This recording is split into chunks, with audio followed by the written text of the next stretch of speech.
Practice set 3.1 question number हम 8 solve कर रहे हैं यहाँ पे। तो लाइन ए बी, देखिए लाइन ए बी किसको पैरेलल है, सी डी को। Line A B is parallel to line C D, और लाइन पी क्यू क्या है, ट्रांसवर्सल है।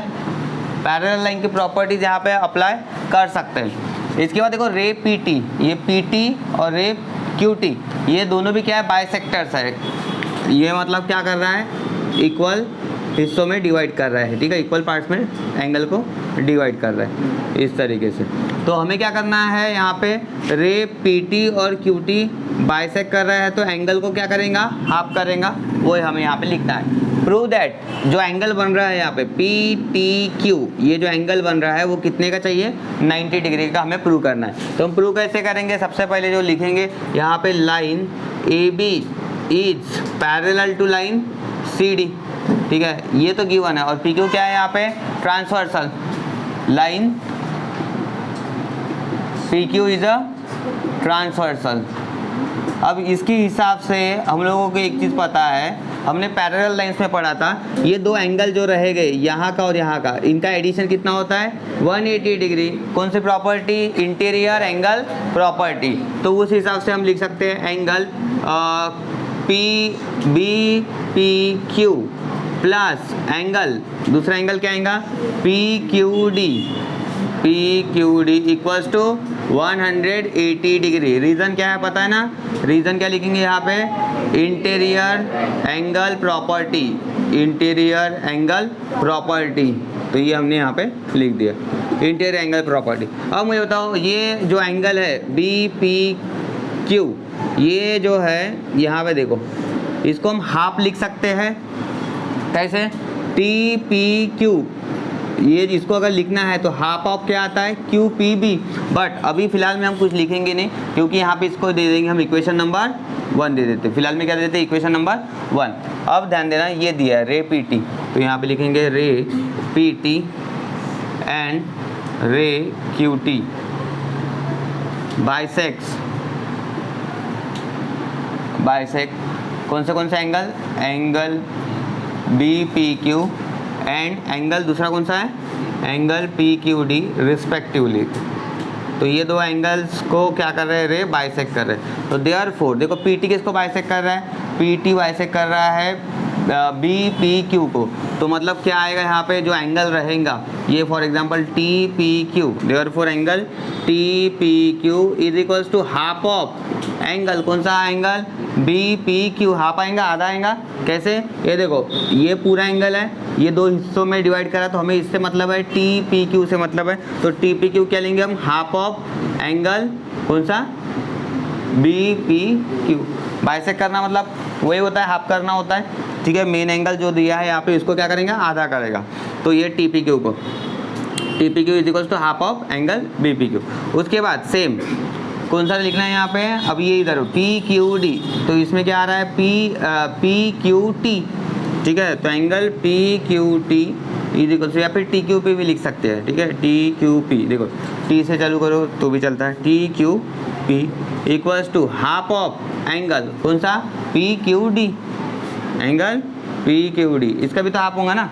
अब मुझे बताओ, हमें ये ट्रायंगल लेना है ना, टी पी क्यू, ये ट्रायंगल में ये दो एंगल्स इंपॉर्टेंट अपने लिए, तो ये पता होना चाहिए आपको, ये एंगल्स, तो ऑटोमेटिकली ये एंगल मिल जाएगा। कौन सी प्रॉपर्टी, वही sum of all angles of triangle is 180 degree, उससे हम ये निकाल सकते हैं, इसलिए हम ऐसा कर रहे हैं। अब ये जो वैल्यू आई है आपकी, ठीक है, यहाँ पे, तो हम क्या कर सकते हैं, ये वैल्यू को यहाँ पे पुट कर सकते हैं। अब कैसे, बी पी क्यू मतलब क्या होता है, 2 टाइम्स टी पी क्यू होता है, ऐसे लिख सकते हैं हम, या फिर इसको हाफ करके डायरेक्टली लिख सकते थे। तो अभी हम क्या कर सकते हैं, इसमें इसको 2 टाइम्स कर देंगे, 2 times angle T P Q, 2 times angle T P Q. अब यहाँ पे लिखा मैंने, इसको मेज़र करके लिख देना, मेज़र ऑफ एंगल, ठीक है। इधर भी क्या करना, मेज़र ऑफ एंगल, तो मेज़र ऑफ एंगल बन गए ये 180 डिग्री। अब यहाँ पे आप लोग ध्यान दो, यहाँ पे क्या लिखेंगे हम, 2 इंटू मेज़र ऑफ एंगल कौन सा आएगा, टी क्यू पी, और equals to measure of angle P Q D.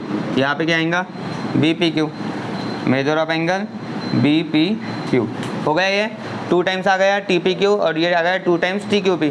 ये दो एंगल्स आप लोगों को पुट करना है कहाँ पे, इन इक्वेशन नंबर 1 में। ये देखो वैल्यू देखो इसकी है, BPQ की वैल्यू क्या है 2 टाइम्स TPQ। ये दोनों वैल्यू कहाँ पे पुट करेंगे हम, इक्वेशन नंबर 1 में। तो यहाँ पे लिखते हैं हम ये दोनों values put in equation number 1, ठीक है, पुट इन इक्वेशन 1।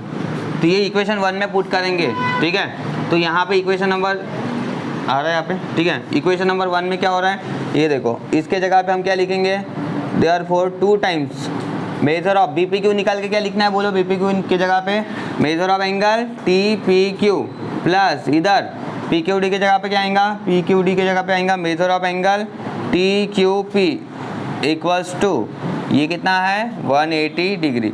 अब डिवाइड करना पड़ेगा, यहाँ पे 2 है, यहाँ पे भी 2 था, ये देखो 2 टाइम्स। तो ये 2 से क्या करेंगे हम, डिवाइड करेंगे। तो 2 से डिवाइड करेंगे तो यहाँ पे लिखना पड़ेगा डिवाइड बाय 2। डिवाइड बाय 2 करेंगे तो क्या मिलेगा यार, 2 कैंसिल हो जाएगा। Major of angle TPQ plus ये 2 गया मेजर ऑफ एंगल TQP और इसका आधा करेंगे, 180 का आधा कितना होता है 90 डिग्री। तो ये हमें यहाँ पे मिल गया है, ठीक है। तो पहले इतना लिख लो तुम लोग।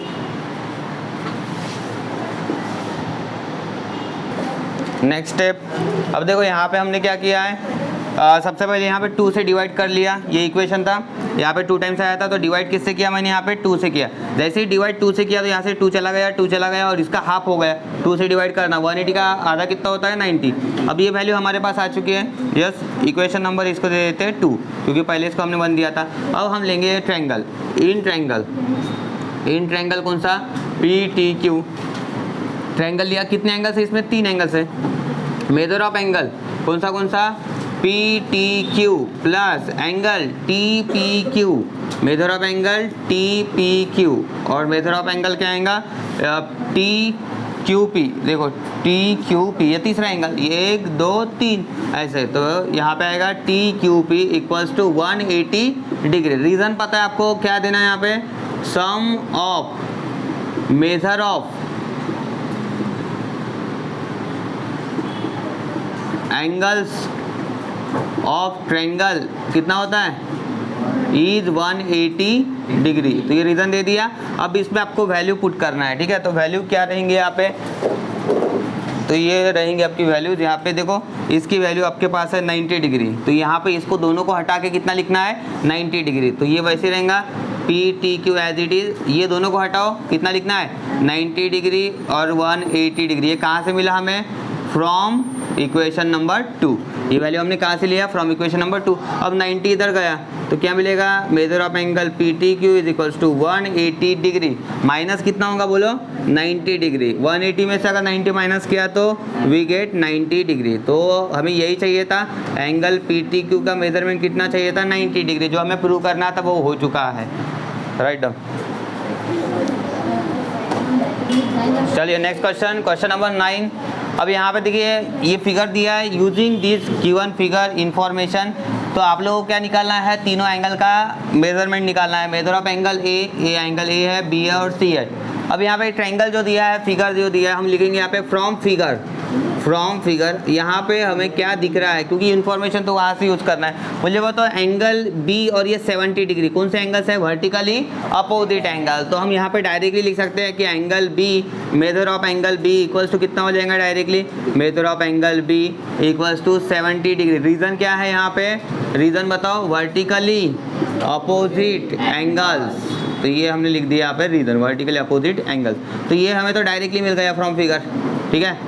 ये आ गया समझ में, वर्टिकली अपोजिट एंगल। अब देखो सी और 100 कौन से एंगल से, ये linear angles in linear pair. Measure of angle C plus 100 degree equals to 180 degree. Reason क्या है, एंगल्स इन लीनियर पेयर। तो यहाँ पे लिख दिया मैंने एंगल्स इन लीनियर पेयर। तो एक स्ट्रेट लाइन पे दो एंगल फॉर्म हो रहे हैं पेयर में, तो इसको क्या बोलेंगे हम, एंगल्स इन लीनियर पेयर। इनका एडिशन कितना होता है 180 डिग्री का। अब एंगल सी निकालना है हमें, मेजर ऑफ एंगल सी। 100 कहाँ पे शिफ्ट होगा, RHS में, तो 100 हो गया निगेटिव, मतलब माइनस हो जाएगा। तो कितना आ गया 80 डिग्री, 80 डिग्री। 180 में से अगर 100 गया तो 80 डिग्री। तो ये आ गया अपना दूसरा एंगल, ठीक है। पहला आ गया, ये दूसरा आ गया। अब तीसरा बचा है, तो ये ट्रायंगल में सम ऑफ एंगल्स कितने होते हैं 180, measure of angle A plus measure of angle B plus measure of angle C equals to 180 degree. वही reason, sum of measures of angles of triangle, measures of angles of triangle is 180 degree. तो ये आप लोगों को reason लिखना है, हर बार लिखना है reason.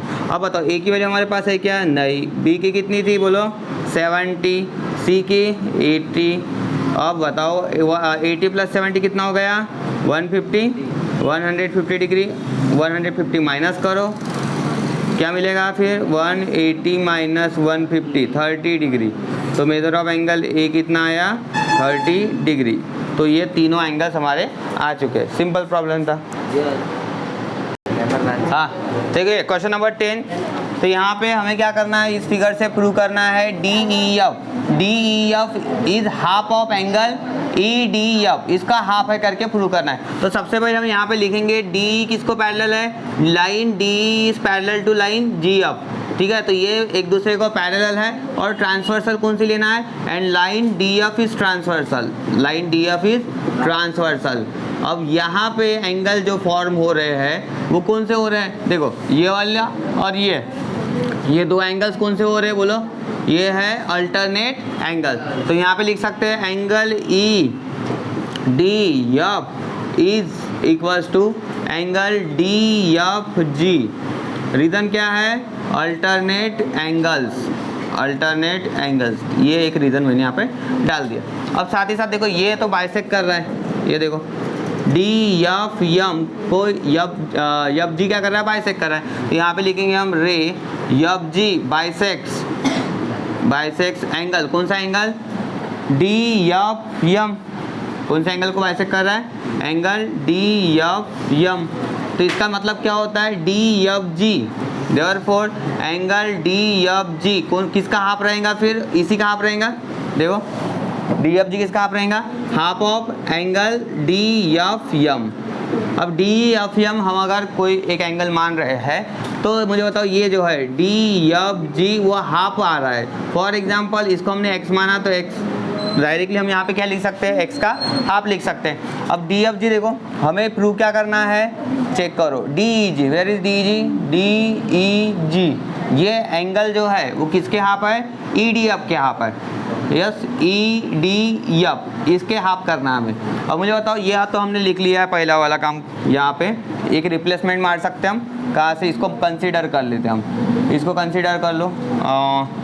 Late angle D F G is equals to angle G F M, इसको हम x मान लेते हैं, ठीक है। ये क्या हो जाएगा, बाइसेक्ट कर रहा है मतलब क्या हो गया, इसको x मान लेते हैं और इसको क्या कंसीडर करेंगे हम y, इसको क्या कंसीडर करेंगे y और y। तो ये हमने यहाँ पे कंसीडर कर लिया। अब मुझे बताओ इसमें हम रिप्लेसमेंट करेंगे तब क्या होगा, डी एफ जी चेक करो, डी एफ जी यहाँ पे आएगा, एंगल डी एफ जी x लिख सकते हैं और ये डी एफ एम क्या बन रहा है यहाँ पे 2x, मतलब करेक्ट है अपना, इसमें हम डायरेक्टली इतना लिख सकते हैं। इसको दे देते हैं हम इक्वेशन नंबर 1। अब ये हो गया। अब दूसरा लेना है, यहाँ पे फिर से दो लाइन पैरेलल लेना है, ट्रांसवर्सल लेना है ई एम। तो हम फिर से लिखते हैं line D E is parallel to line G F और ट्रांसवर्सल कौन सा लेंगे, E M is a transversal and line E M is transversal, ये हम लिख लेते हैं, ठीक है। जिसकी वजह से दो एंगल्स फॉर्मेशन, देखो यहाँ पे जो एंगल फॉर्म हो रहा है कौन सा, ये देखो, ये अगर ट्रांसवर्सल ये दो लाइन्स है तो ये एक एंगल और ये पूरा एंगल हो जाएगा। कौन से एंगल बोलेंगे इसको, corresponding D E F is equals to, देखो G F M, angle G F M, check करो है ये। अब मुझे बताओ यहाँ पे डी ई एफ बन कैसे रहा है, D E F is form y plus y, twice पे आएगा यहाँ पे। और जी एफ एम चेक करो, जी एफ एम ये क्या है, एक्स है, ये क्या है, जी एफ एम हमने क्या लिया था, देखो x है। अब हमें जो चाहिए y इज इक्वल्स टू, हम क्या लिख सकते हैं, x/2 लिख सकते कि नहीं लिख सकते। यहाँ पे रीज़न क्या लिखना था बोलो, करस्पॉन्डिंग एंगल्स, तो ये हमने यहाँ पे लिख दिया। अब मुझे बताओ y मतलब क्या है, y को हम क्या लिख सकते हैं, डी ई जी भी तो लिख सकते हैं। यस, y को क्या लिख सकते हैं, वही चाहिए था, डी ई जी। y मतलब क्या होता है, डी ई जी होता है y। तो हम यहाँ पे लिख देंगे y की जगह पे angle D E G is half of x, और x की वैल्यू क्या है, x की वैल्यू चेक करो, x की वैल्यू हम लिख सकते हैं GF1 लिख सकते हैं, DFG लिख सकते हैं। हमें चाहिए क्या, यहाँ पे चेक करो EDF चाहिए। अब देखो DFG, यहाँ पे जैसे x की वैल्यू मैंने लिखी DFG, for example angle DFG लिखा यहाँ पे, ये देखो DFG मतलब x था तो यहाँ पे रख दिया DFG। अब DFG जो वैल्यू है वो किसकी है, EDF है, इक्वल था ये, तो हम इसको एक काम करते हैं, इसको इक्वेशन नंबर 1 दे देते हैं और इसको इक्वेशन नंबर क्या देते हैं, 2 दे देते हैं। तो मुझे बताओ DFG की जगह पे मैं क्या डाल सकता हूँ, डायरेक्ट EDG डाल सकता हूँ। तो हाफ ऑफ एंगल EDG कहाँ से आया, फ्रॉम इक्वेशन 1, और ये आ गया आपका DEG। DEG is equals to half of angle EDG। अब ये ही प्रूव करना था फर्स्ट वाला EDF, सॉरी EDG नहीं, क्या था उसका, DFG का EDF। तो EDF फ्रॉम कहाँ से आया, इक्वेशन नंबर 1। अब इतना ध्यान में रखो, पहले जो हमने लिया अल्टरनेट एंगल लिया, यस ये अल्टरनेट एंगल, और बाइसेक किसने किया था, जैसे यहाँ पे लिखा मैंने बाइसेक कर दिया, ये देखो EFG बाइसेक। वैसे ही दूसरा रे कौन सा था, EG, तो यहाँ पे हम ये भी लिख सकते हैं रे EG बाइसेक, किसको, ray EG bisects angle DEF को, एंगल DEF। तो देयरफॉर ये दो एंगल बने थे, angle DEG is equals to angle GEF, angle GEF। इसको हमने क्या कंसीडर किया था, बोलो y किया कंसीडर। तो यहाँ पे जैसे मैंने x कंसीडर किया वैसे ही यहाँ पे क्या करना पड़ेगा आपको, दो एंगल्स को y कंसीडर करना पड़ेगा, और फाइनल में यहाँ पे लास्ट में लिखना पड़ेगा फ्रॉम 1। देखो यहाँ पे आपसे सेकंड फाइंड करना है, तो लाइन डी जो है वो पैरेलल लेंगे हम GF को, और ट्रांसवर्सल कौन सा लेना है, EG, and line EG is transversal. तो जिसके